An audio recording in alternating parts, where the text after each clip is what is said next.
Bonjour tout le monde, bienvenue si vous êtes nouveau ou nouvelle. Merci de vous abonner, de lâcher un petit like.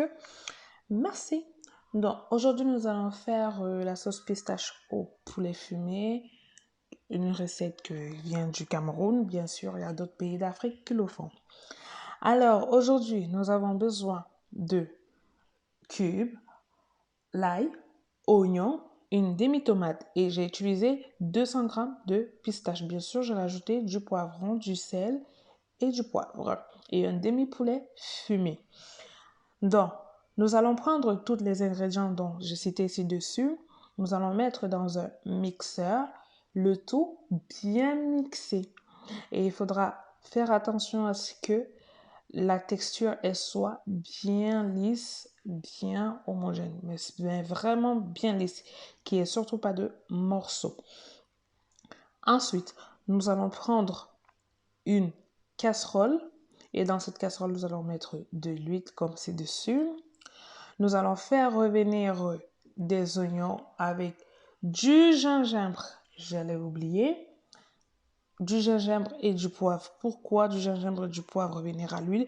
C'est pour casser le côté un peu épicé, mais ça ne va pas vraiment le casser bien sûr, mais ça marche quand même.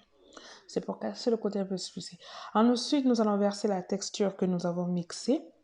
Nous allons remuer un petit moment, mais remuer juste pour éviter que ça ne colle au fond de la casserole parce que ça peut arriver. Ensuite, nous allons rajouter les morceaux de poulet, demi-poulet fumé. Je précise, c'est du poulet dur fermier, mais vraiment du poulet dur d'Afrique. Attention, c'est pas du poulet fumé supermarché, non. C'est le poulet dur d'Afrique. Nous allons l'incorporer dans la sauce. Bien sûr, nous allons juste bouger un petit peu la baguette comme dessus. Ensuite, nous allons rajouter un petit verre d'eau. Moi, j'ai mis un verre d'eau, pas plus, pas moins. Un verre d'eau bien mesuré. Ensuite, nous allons laisser mijoter 30-40 minutes maximum.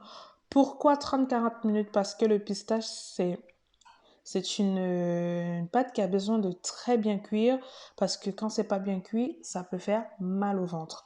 Voilà. Et le tout, quand votre repas sera prêt, vous pouvez le déguster avec tout féculent dont vous avez à votre disposition. Donc, n'hésitez pas de me laisser un petit commentaire si vous avez des suggestions. Et à la prochaine pour une nouvelle recette. J'espère que cela vous a plu pour cette petite recette.